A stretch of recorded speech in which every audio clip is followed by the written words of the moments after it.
Assalamualaikum warahmatullahi wabarakatuh. Alhamdulillah alladzi ahyana ba'da ma amatana wa ilaihi nusyur. Asyhadu an la ilaha illallah wahdahu la syarika lah. Lahul mulku wa lahul hamd. Yuhyi wa yumiitu wa huwa ala kulli syai'in qadir. Wa asyhadu anna Muhammadan abduhu wa rasuluh sallallahu alaihi wasallam la nabiyya ba'dahu. Allahumma salli wa sallim wa barik ala hadzal nabil karim wa ala alihi wa sahbihi ajmain. Qala Allah ta'ala fil Qur'anil Karim. A'udzu billahi minasyaitonir rajim. Bismillahirrahmanirrahim. Wal 'asri innal insana lafi khusr illa alladziina aamanu wa 'amilus shalihaati wa tawassaw bil haqqi wa tawassaw bis sabr. Shadaqallahul 'azim. Bapak-bapak, ibu-ibu, jemaah salat subuh yang mudah-mudahan kita semua selalu dalam lindungan Allah, diberikan rahmat dan dimuliakan oleh Allah Subhanahu wa taala. Mari kita kembali memuji dan bersyukur kepada Allah. Alhamdulillah, pagi ini dengan nikmat yang Allah berikan, kita sahut panggilannya, kita hadir mentakmirkan masjid yang kita cintai ini. Doa, salawat dan salam, Allahumma sholli ala Muhammad wa ala ali Muhammad. Mari pula sama-sama kita mohonkan kepada Allah, semoga Allah sampaikan buat baginda Rasulullah sallallahu alaihi wasallam. Bapak dan Ibu, tanpa terasa sudah hampir separuh, dan barangkali bagi yang dulunya puasanya hari Sabtu, berarti sudah separuh kita jalani Ramadan yang penuh kemuliaan ini. Masing-masing kita punya cara pandang yang berbeda tentang Ramadan ini. Sebagian orang akan mengisi Ramadan ini dengan meningkatkan iman, memperbanyak amal soleh, karena dia mengetahui bahwa Ramadan itu memang kesempatan yang Allah berikan untuk menambah iman dan memperbanyak amal. Sebagian yang lain mungkin tidak punya pandangan seperti itu. Bahkan ada juga yang pandangannya lebih kepada duniawi, bahwa Ramadan itu adalah bulan untuk memperkaya diri, memperbanyak harta, sehingga kesibukan yang dilakukannya lebih kepada hal-hal seperti itu. Melihat kepada kenyataan yang ada, Bapak Ibu, mungkin ini tidak selalu benar, tapi indikasinya tidak juga terbantahkan. Ada beberapa masjid, musola yang sampai hari ini jamaahnya masih bertahan. Di malam saya dapat kesempatan di Masjid Jami' Sungai Jambu. Itu pas sampai di halaman masjid, muazzinnya sudah qomat, dan begitu saya masuk, saya tidak bisa lagi sholat di sejajar dengan bapak-bapak karena sudah penuh. Saya dapat bagian sholat di balik sekiram seperti itu dan hampir sejajar dengan ibu-ibu. Dan masih ada di belakang saya 3 saf pendek yang sholatnya sejajar dengan ibu-ibu. Tentu hati saya terkagum-kagum juga begitu melihat kondisi seperti itu. lah saparo puaso masih melimpah jamaahnya.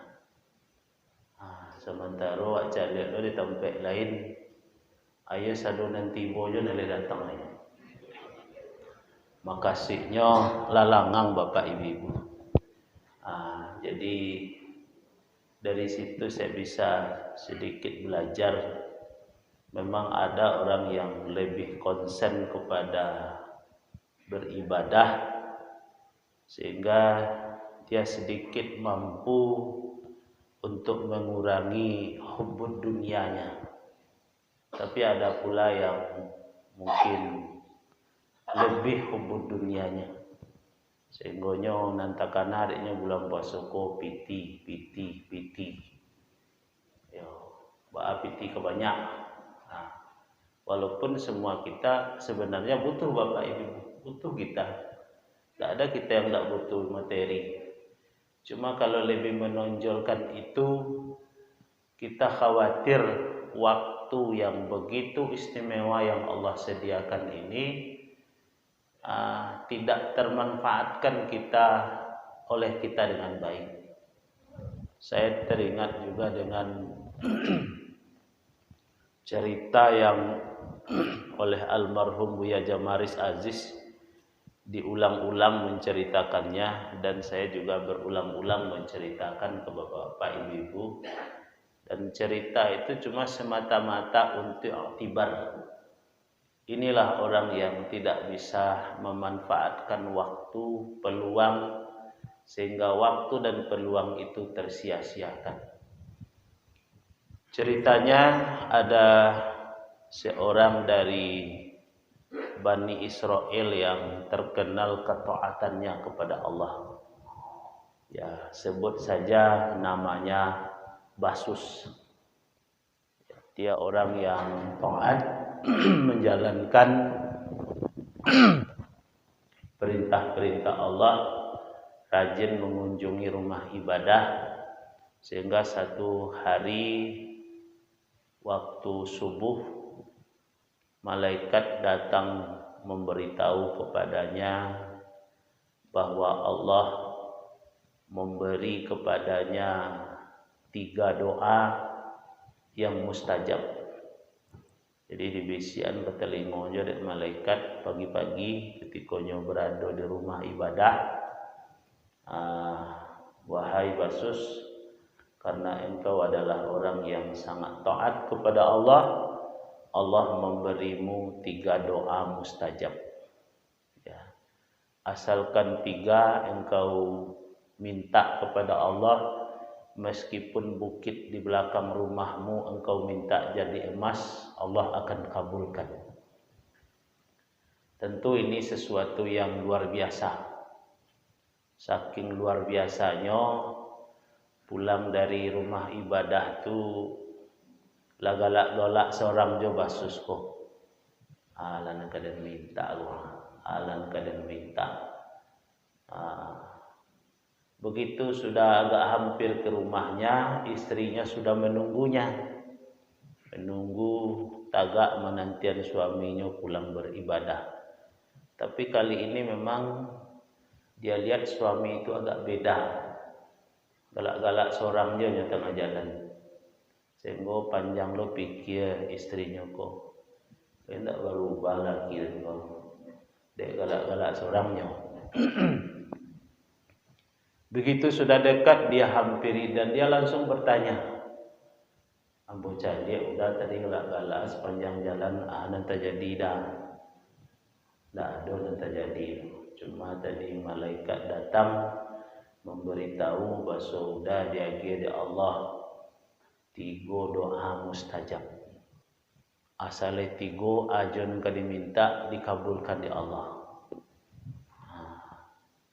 Alun sempat Pak Basus ko mamikian an ka diminta le de istrinya lah sudah an ka diminta. Agi lang doa recek dah ko iyo.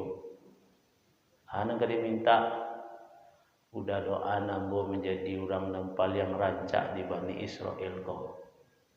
Ya, itu ditanya lu alasan deh suaminya.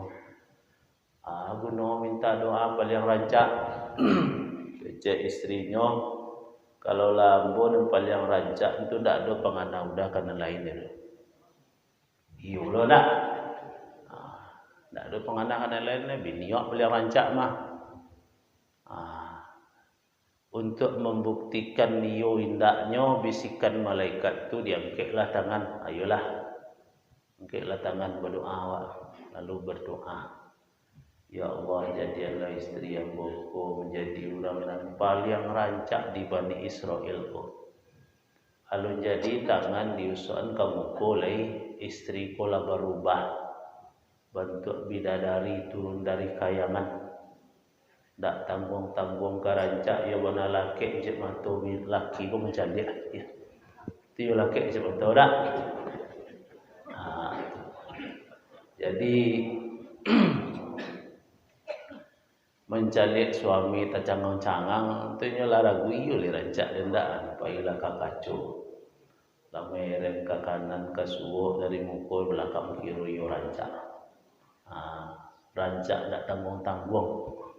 Pokok salamu hidung ditampu angok sekali jadi orang rancak dulu. Rupanya istriku berhasil digoda dari setan. Keceknya tadi kalau ambo paling rancak tentu ndak akan baru-baru bertukar pengana udah kanan lain. Kira pengananya bertukar. Datang iblis setan membisian. Cubalah patrik-patrik antara kau je suami kau lai sabanding atau tidak kau. Yo, setan kan hebat menghasut dan buya kau santiang lo menceritakan. Ambo kalau tidak hebatnya tidak laki lo di kepala ambo dah.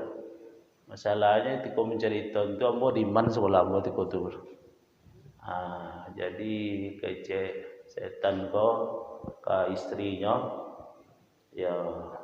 Saya lihatlah bentuk laki kau, kau sarancak iko, ya. Suami kau bentuk tekong dari Cioto. Tak bentuk tekong dari Cioto, tak tahu loh. Tapi itu cerita buya dah. Baru pengananya jambi baju na rancak-rancak, nyo masuk tas meloncek ke jendelanya. Pai sekali. Dia ndak mungkin dia ndak ikut pasangnya padanya lawan anak lawan anak lah gadi-gadi anaknya bayinya jadi kecek buya kos sepanjang dah jalan sado orang nama caliak yo bana dahsat adonan sebadang kabalo jawi leilang jawi nak tentu kama jawi pailet mencari orang rancak alunan sadang menjujung kayu mula tercampak ya kayu di kepala. Ya, akhir dari perjalanannya istri Pak Basusku dibawa ke orang ke istana Rajo. Dan anak Rajo yo berminat loh karena mencari orang sarancak tu. Lah dulu kesepakatan baso 2 hari sesudah itu perempuan cantik kok dilamar kadijadian istri di anak Rajo. Ketika Pak Basus mencari istri tak ada lagi di kamarnya. Kau ingat sekali kalau nak bentuk tu nanti hilang-hilang je bini keceknya. Tak lama lah lalu orang Pak Basus keluarnya. Ya, onde Pak Basus, lado Pak Basus mencari orang rancak keceknya. 5 orang. Ia dibawa orang ke istana Rajo, rencana kedinikan dua anak Rajo. Kecek Pak Basus, awaslah kau doa dan masih ada jodoh leh. Nyuangke tangannya berdoa lho, tapi doanya kok ya buruk sangat doanya, tapi di Allah lah berjanjikan mengabulkan, dikabulkan di Allah doanya, ya Allah. Jadilah istri hambaku menjadi yang namanya Allah ya kerajo tadi. Ya. Di istana geger orang. Padusi rancak ko dianggap dia orang padusi jadi-jadian. Oh, ndak orang kira orang aceknya. Kalau patang dielu-elukan, dibangga-banggakan, kini lah dikajar orang je tangkai sapu. Ya, larilah istri Pak Basusko. Dan inyo sadar betul Basuko doa suaminya. Nah, ialah pulang dan balik ke ceknya. Nyo marawang-rawang je, menyala-nyala sepanjang jalan. Kok le ado je doa suami dan cek le kok le lun berdoa le. Jadi pulang tiba dekat rumahnya, tagak je dekat pagar sambil menyala-nyala. Kemudian Pak Basus keluar dari rumahnya. Ikum apa aja kelera. Rasa dek kau jadi anjing sampai mati. Keluar lo keceknya. Jadi anaknya lah tarang aja menangan apa ngeceknya anjing. Hebat Pak dan main. Ada Pak. Aku amak kalian ada doaan jadi anjing. Di Satega tu apa tanggung-tanggung kami doa lo lah sekali keceknya. Tersentuh lu hati Pak Basus kok. Tibo ibu kanak nang kami ni lun tibo ibu lah sebutnya lah berkhianat tapi kanak ibu. Akan marilah nak doa Pak le doa cik lele. Hari baca lo doa. Allahumma ya Allah jadikanlah istri yang bawa bantu semula balik. Dikabulkan lo lah doa dek Allah. Tapi sebenarnya pelajaran dari nanti cerita itu adalah ketika orang nandak mengarati, tidak tahu dengan peluang dan kesempatan yang dimilikinya, maka peluang dan kesempatan itu akan tersia-sia begitu saja. Bamangku itu nanyo minta. Kok iyo je tadi kali doaan istri jadi orang paling rancak, hanya doaan lo inyo menjadi orang paling gagah, kemana kepailen.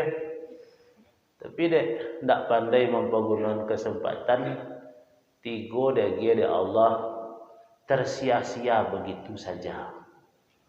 Yang disasar sesungguhnya Bapak Ibu, orang bisa saja menyiun-nyiun Ramadan kok seperti Pak Basus menyia-nyiakan doa mustajab yang diberikan oleh Allah.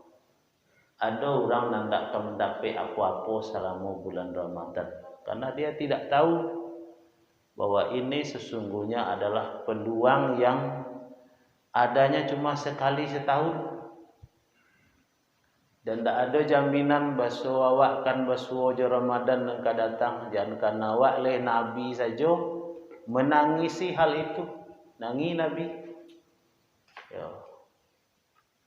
Mengko Nabi menangis salah satu tu alasannya takut tidak bersuara dengan Ramadan yang akan datang. Jadi Bapak Ibu mumpung kesempatan ini masih ada separuh, ya separuh lagi Ramadan, maka kita masukkan ke dalam kesadaran kita secara penuh bahwa peluang ini harus diisi dengan hal-hal yang sudah dituntunkan kepada kita. Sehingga kalau disebutkan bahwa nanti datang hari raya, lalu orang yang bersungguh-sungguh menjalankan puasa itu seperti orang yang baru lahir dari perut ibunya, itu kan sesuatu yang dahsyat sesungguhnya. Dek puasa sebulan koha, suci awak sasuci-sucinya balik bentuk orang baru lahir dari paru ibunya. Bahaya bisa bentuk itu karena peluang itu dia manfaatkan dengan sebaik-baiknya, dengan selalu meningkatkan iman, dengan selalu meningkatkan ketakwaan kepada Allah. Ya, jangan tersia-siakan bahwa kita memang punya kebutuhan yang materi, iya aku butuh itu, dan sebagian waktu kita sibukkan untuk itu. Tapi kalau terlalu lalai hanya untuk itu, jangan-jangan nanti kita menjadi orang yang menyesal. Menyesal, bahkan dakwah gunuan, ya. Ramadan dan bisa memperpanjang umur ketaatan kita 83 tahun. Ramadan yang bisa membuat kita terbebas dari siksaan api neraka. Ramadan yang bisa menghapus dosa-dosa yang pernah kita lakukan. Ghufira lahu ma taqaddama min dzambi. Dosa nalata karajon dulu, kalau bersungguh-sungguh kita bertobat, Allah berjanji akan menghapus dosa dan kesalahan tersebut. Jadi atas dasar itulah tadi saya membuka kajian kita ini dengan membaca surat Al-Asr tersebut. Demi waktu, demi masa. Ya, kalau tidaklah sesuatu yang memiliki makna yang hebat, tidak mungkin Allah bersumpah dengan waktu tersebut. Orang yang menjalani waktu dengan tidak perhitungan, maka dia akan tergilas. Waktu yang ada ini membuat dia sengsara. Kalau mudonyo ndak pandai mempergunakan waktu, bilo menyasati boh. Ketika latuo. Ya tiba penyesalan latuo, tiba penyesalan. Dan ndak ciek jodoh bersuara orang yang menyesal. Dan menyampaikan penyesalan langsung. Kawan-kawan awak ketika sekolah SD dulu, ada barangkali datangnya mau tahu tak, ndak awak bersuaranya, hanya sampaikan penyesalannya. Kalau sarajin ang lo dan sekolah itu le jadi guru lo dan keceknya. Tapi kan nama penyesalan kan ndak donen dulu. Penyesalan itu datangnya kemudian. Jangan nanti di akhirat kita menyesali. Allah sudah sediakan kita waktu dan peluang untuk memperbaiki diri kita di hadapannya dengan mendatangkan bulan suci Ramadan. Ternyata kita tidak manfaatkan dengan baik. Ya. Jadi apa yang saya lihat tadi malam itu Bapak Ibu luar biasa sekali. Semangat orang untuk beribadah, bekolah dia tongnya ikhlas ndak ikhlas, tapi semangat beribadah dalam malam sampai balik masih panu melimpah masajiknya.